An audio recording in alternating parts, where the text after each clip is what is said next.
All right, we now want to take you to West Pokot, I believe, where Collins Shitiabai is about to give us an update on what is happening in that part of the country. Collins, good morning. What updates do you have for us from West Pokot?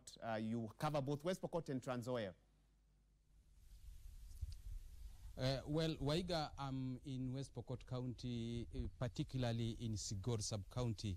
Here I've visited Manyata, tuberculosis Manyata, where patient comes, travel about 300 kilometers to reach here to get medication for tuberculosis or TB.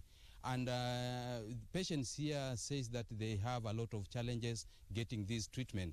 And I don't want to speak much, Waiga, because I have a team of experts here about tuberculosis who will be telling us most of the challenges that patients are facing here in West Pokot County, in Sigor, particularly here in Sigor Sub-County Hospital. Mr. Jacob Chepkony, can you tell us what are the challenges that patients are facing here at TB Manyata in Sigor County? The major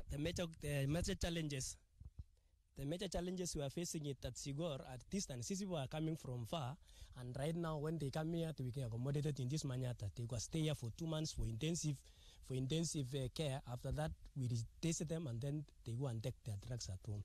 Another challenge, way of life. These people are nomadic and they move from place to place looking for food and even transporting the animals. As they come to contact with other people who have the TB, they now come for treatment here at Sigor. Another one is economical status. Most of them, they are relying on animals, and if you don't sell an animal or a cow, you cannot get treatment and even food to support yourself when you are in this Manyata. Another issue again is security. When these people are in their village and in their community level, they come for security purposes. Then they'll come to here, especially people from Baringo. They depend mostly on this Manyata for treatment because this is near to them and they have confidence about this facility. Okay. Waiga Pia, also I have another expert who will be telling us about the statistic, how many patients come here to get treatment and how far do they come here. Also they have their own celebration about TB in West Pokot County, which will be coming very soon. Mr. Ramadan, tell us the statistic about the patients here in Manyata. Thank you, Mr. Collins. In Central Sub-County, it's a Central Pokot Sub-County. Currently, we have around 35 patients enrolled so far this year in 2018. In 2016, we had about 455 patients.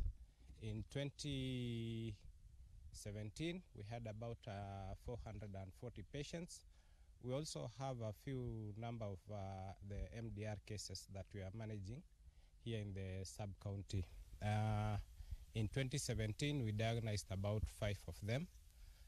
Most of them showed resistance pattern to rifampicin, a major drug in the treatment of TB.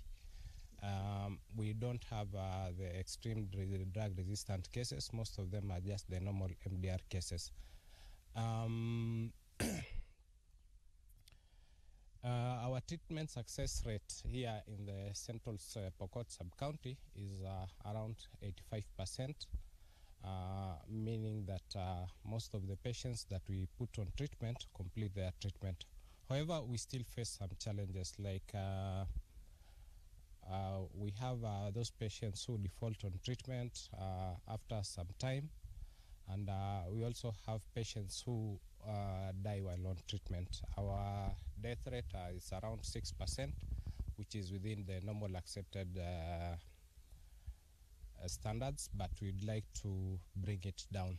And our loss to follow-ups or our defaulter rate is about 9%, which we also hope to bring it down.